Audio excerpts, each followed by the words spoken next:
Wherever you're watching today, we're grateful you're taking 10 minutes for CNN Student News. I'm Carl Azus. First up, a U.S. military casualty in the fight against the ISIS terrorist group. In northern Iraq yesterday, a U.S. Navy SEAL was killed during what was described as a coordinated assault by 100 ISIS fighters. This is the third American death in combat since the U.S. sent troops back to Iraq in 2014. At that time, President Obama said that American forces would not be returning to combat in Iraq. But last October, Defense Secretary Ash Carter said there are American troops in combat every day, though their overall role is to train and support local forces in their fight against ISIS. Secretary Carter said yesterday that the death of the Navy SEAL shows that, quote, it's a serious fight that we have to wage in Iraq. A spokesman from the Pentagon added that the U.S.-led coalition fighting ISIS will honor the sacrifice by defeating the terrorists. Going into yesterday's primary elections in the U.S. state of Indiana, former U.S. Secretary of State Hillary Clinton was leading Vermont Senator Bernie Sanders in the quest for the Democratic nomination. Clinton had 1,666 pledged delegates and 513 superdelegates. Sanders had 1,359 pledged delegates and 41 superdelegates. To clinch the nomination, a Democrat needs 2,383 total delegates. Businessman Donald Trump was leading Texas Senator Ted Cruz and Ohio Governor John Kasich in the quest for the Republican nomination. Trump had 1,002 delegates, Cruz had 572, and Kasich had 156. To clinch the nomination, a Republican needs 1,237 total delegates. Both of the candidates in second place are hoping for contested conventions this summer to give them a shot at the nomination. But as you'll see in this report that Tom Foreman did before yesterday's primaries, their window may be closing. Take a look at the latest delegate count here, and you can see how Donald Trump is closing in on the winning number. He only needs 235 more delegates to clinch the deal. But Ted Cruz is very effectively winning the shadow primary, this effort to make sure that more of the actual people filling the delegate roles are his loyalists. He did it again in Arizona and Missouri and in Virginia this past weekend. Why does this matter? Let's bring out Virginia and talk about it. Donald Trump won handily here over Cruz, more than 2-1 in the vote. This past weekend, the party selected 13 at-large delegates, people to fill the jobs. They have to reflect the state vote on the first vote at a contested convention, if it comes to that. So the breakdown would be sort of like this. But Cruz so effectively stacked this group with his loyalist that if you get past that first vote, they could be expected to change their votes like this. And suddenly Cruz would be dominant and Trump would essentially lose or could lose a state that he already won. This is the real Cruz strategy right now. But he is running out of time and space to make it happen. 80% of the Republican vote has already happened out there. Donald Trump has won handily. Only 10 states remain, the ones in yellow here. Indiana, that's one of about 150 delegates that will be decided over this next month. And next month, after that, there'll be about 300 decided, the biggest one being California out there. If Donald Trump gets more than half of all the delegates in those remaining 10 states, that's it. It won't matter what Cruz did to work on a contested convention. There may not be one, and it could be all over. Most of the schools in Detroit, Michigan were closed yesterday and Monday. Hundreds of teachers there stage a massive sick-out, but they still arrived to protest over a crisis that's been decades in the making. The city's population has dropped by almost 2/3 since its peak in the 1950s. School enrollment has dropped by 100,000 students in the last decade alone. With fewer students, the city gets less state funding for its schools, and that's put them in tremendous debt. There's also alleged corruption in the school system and low student achievement. Michigan state lawmakers are considering a $33 million emergency loan for Detroit schools, but at this point, the system says it'll run out of money to pay its teachers by the end of June.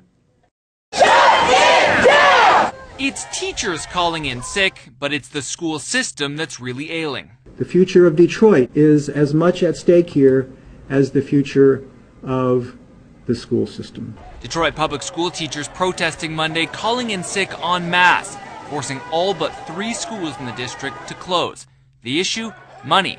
not enough to pay some teachers in July and August. We have already worked. So if we continue to work, it will be like we are working for free. What profession works for free? The school district is deeply in debt, $515 million so far, and will run out of funds on July 1st, unless the state legislature steps up with more cash, and quickly. The Michigan legislature understands the urgency and importance of the reform legislation that is before it. It's not the first sick out in Detroit. In January, teachers walked out over poor school conditions. In some cases, there were rats, cockroaches, black mold, and even crumbling ceilings. This time, teachers have had enough. We have reached a breaking point. Enough is enough. The district says this latest walkout doesn't help. In fact, it will cost them $2 million in state funding. Instead, it wants the community to put pressure on lawmakers. Rockin' and roll callin'. Here are three of the schools from the hundreds of requests we received on yesterday's transcript page. The American School of Madrid is watching today, and it's located in Madrid, the capital of Spain. Next up, the Colts are on the roll. You'll find Jackson Hole Middle School in the town of Jackson, Wyoming. And our third stop is in Galesburg, Illinois. The Lions are watching from Galesburg Christian School. Half of American teens say they feel addicted to their mobile devices, and more than half of parents say their kids are. This is according to a new study by Common Sense Media. And an expert in digital detoxification says one sign of a problem is when a young person would rather play video games inside alone than go to the movies or hang out with friends. It's not known yet whether a large number of people would fit into a technical definition of an addict when it comes to cell phone use. But those who think they might aren't limited to teenagers. The study found that 27% of parents have trouble unplugging. Would you say you are addicted to your phone? Yes.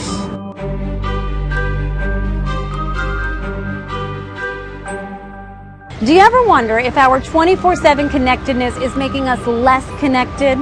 Consider this. 90% of American adults have cell phones, and 29% of cell phone owners say they can't live without those cell phones. Could you go a day without your phone? Could you? No, I don't think so. Is it true you sleep with it? Yeah, I sleep with my phone. Where's your phone when you're sleeping? Usually in my hand, under my pillow. So like it's in my hand the whole time when I'm sleeping. What would it feel like if I said you couldn't check for a day? Like the Stone Ages. 71% of teens are on more than one social networking site, and studies show that social media can sometimes not be great for self-esteem. One study, in fact, found that the more time people spent on Facebook, the worse they felt about their own lives. If you're not having a good day and then you go on Facebook and you see how your best friend just went to Disney World and your other friend, just got a boyfriend and everyone's having such a great life because we only post our happy moments, then that makes you feel worse. China and South Korea have already identified internet addiction as a significant public health threat. That hasn't happened yet in the United States, but people in this country are already being treated for internet addiction. It isn't all bad. 46% of the workforce feel more productive, and 87% say the internet and cell phones improve their ability to learn new things. It's the future, the new generation. I think we're embracing it, and we're growing a lot from social networking.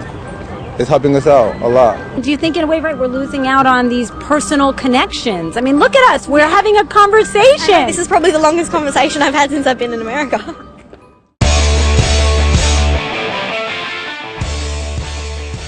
Usually you eat the pizza and throw the box away. Now you can eat both. A pizzeria in Brooklyn, New York has invented a pizza box made out of pizza. It's like 3 pizzas in one. It might not be as germ-free as a pizza box normally keeps a pie, and at $40 a box, it doesn't save you many bucks. But except for a plastic piece inside that separates the box from the pizza, the inside pizza, the restaurant says it's totally biodegradable. So is it enough to blow the lid off cardboard boxes? It does cost a little more dough and it looks pretty crusty, but at least you don't need to toss it. Everyone can get a piece of the pie, even when only the box is left. And the invention baked up one great unboxing video. I'm Carl Azus, and we thank you for giving us a slice of your day.